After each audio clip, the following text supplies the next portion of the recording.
Hey everyone, welcome back to Jackie Teaches Finance here, where I'll be sharing different financial topics with you every week. Just want to say thank you so much for watching the videos and giving me feedback. It means a lot. So today what I want to talk about is actually a pretty exciting topic. I wanted to do a case study on how we were able to make positive return when the market crashed through some very simple investment methods and allocation. Now to preface this, I'm not trying to promote anything here, nor am I trying to give you any advice on how to invest for your portfolio. Make sure you consult with your own advisor before you make any changes to your portfolio. So here is basically the end result, and then I'll walk you through on different misconceptions that people might have, and then I'll walk you through on kind of what we did and the concepts we apply to this investment. Actually going to block all the personal information.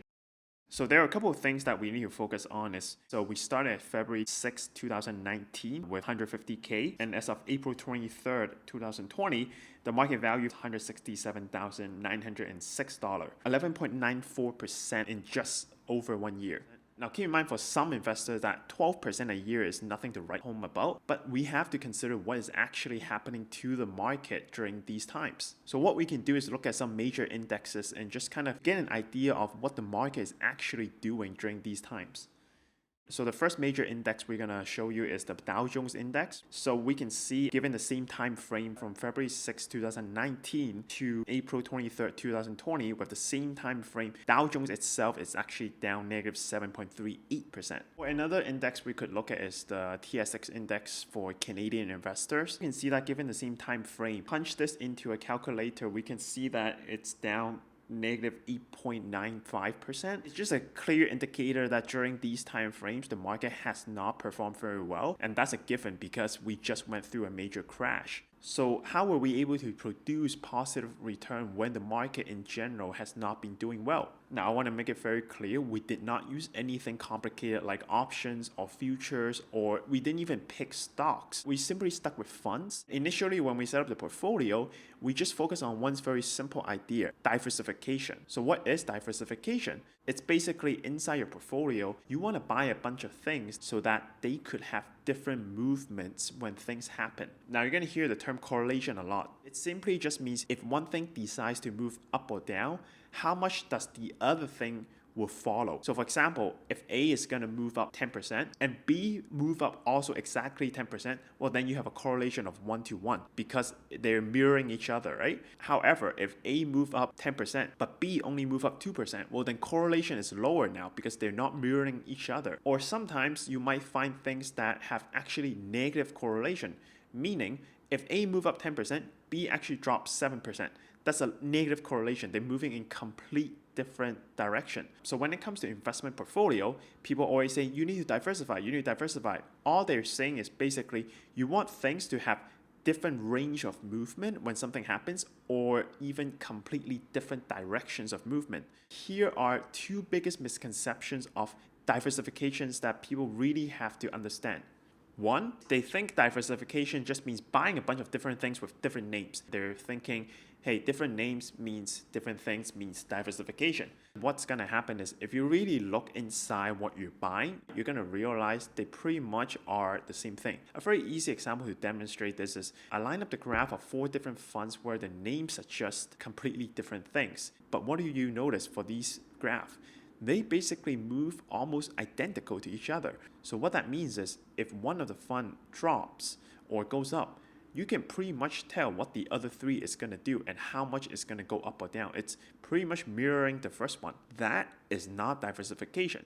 You might as well just lump all the money into one fund because you aren't really diversifying here. Now, the second misconception I learned through my own investment is that diversification is not just means I buy different things and then I hold on to them and I never make any changes. The point of diversifying your portfolio is to hope that because they're different, as the market is moving, they are going to be on different cycle and different timing.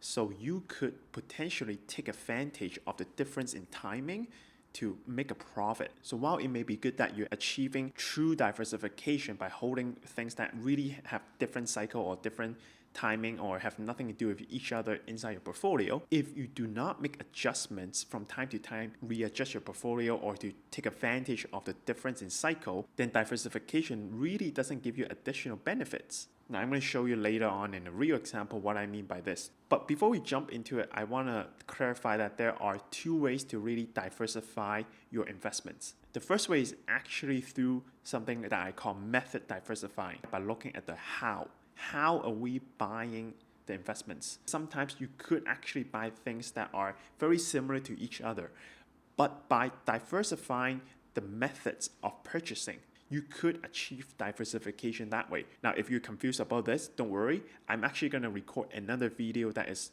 just talking about that. But the next type of diversification is what we want to focus on here. It's what I call asset class diversification. This is a lot simpler to understand and to do. It just means you can achieve diversification in your portfolio by buying things with different characteristics. So in the example we're going to go through here now, it's going to talk about how do we use asset diversification to take advantage when the market was dropping.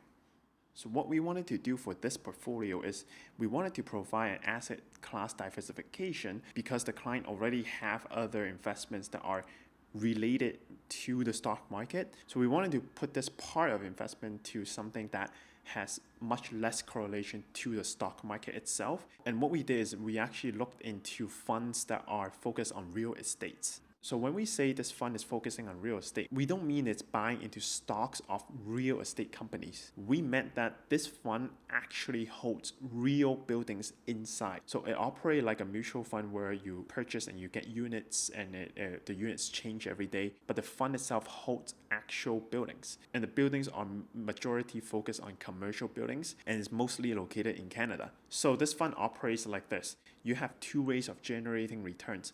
One is through actual lease through all the buildings because it hosts commercial buildings. So when people lease, they get income, and the income is part of the return in the fund. And two, the average value of all the commercial buildings inside this portfolio. So by here, if you're saying, well, that sounds exactly like an investment property, that essentially is the idea of this fund. And here is what we meant by asset class diversification. Now, as a warning, this is not me saying that this kind of investment will never drop, it's 100% safe. I simply mean that it could be on a different cycle because it takes time for any change in the market to really ripple to the commercial building side. For example, now the COVID-19 is here, so the stock market crashed right away because it reacts to the fear in the news of COVID-19. However, it's not that the commercial building won't be affected, it's just the effects haven't arrived yet because the commercial building does not rely on the news and the fear on COVID-19. It relies on the fact that can people still lease from them and can people pay the lease on time? So you're gonna have delay for the effect to hit. Economy has to do bad first, jobs have to be lost, company have to close down, and company close down, they can't pay the lease or they delay on the lease, then you're gonna see effect in the commercial building side. And all we wanted to do is to potentially take advantage of this delay. So I'm going to show you exactly what happened. So initially here, there have been two deposit total of 150K and nothing was done. We held on to it until it was March 16, 2020, 2 weeks after the initial drop in the market. That's when the quarantine really started to get serious. And if we look at here, we can see the market has been down significantly already. So what we can see here is at March 16, our market value is still up quite a bit at 157,000. So it was not impacted. So this is a clear sign that this is on a different cycle than the stock market. This is a moment that we discussed with the client, and it's a good time to put it back into the market because the market has been quite low already. Even if the market is gonna still drop, it wouldn't matter too much because it's already at a quite low point compared to where we were. So we put everything back into more conservative portfolio to protect our gains and our principal. And then after, when the market further dips more, we just bought a tiny portion into more aggressive funds because we see a dip in that side. So all we did is basically 4 simple buy and sell in about a year. So the best way to illustrate this visually is I would prepare a graph to roughly illustrate the idea and the concept and what we did. So you can see basically while the market dropped, our real estate holding is still at quite high. It has not been affected, and we just sold and we bought into a market already at quite a low point. And we put all the money in a more conservative place to reserve our principal and our gains. And when we see a further dip in the market, we just bought small portions into it to further take advantage. I'm gonna make this very clear. every single investment has its pros and cons. Just because the real estate holdings have not dropped during the market crash, it doesn't mean it has no downside. In this example, the investment will have a different kind of risk called a liquidity risk, where because it's actually holding real properties inside the portfolio, it does not have that much cash flow to facilitate a buy sell for all the investors. So there might be a scenario where you can't sell the investment because everyone is selling and they don't have enough cash flow to facilitate all the sale all at once. So every investment have its strength and also its weakness. It's important for us to figure out what are they and how to utilize them and combine them for the most optimal portfolio.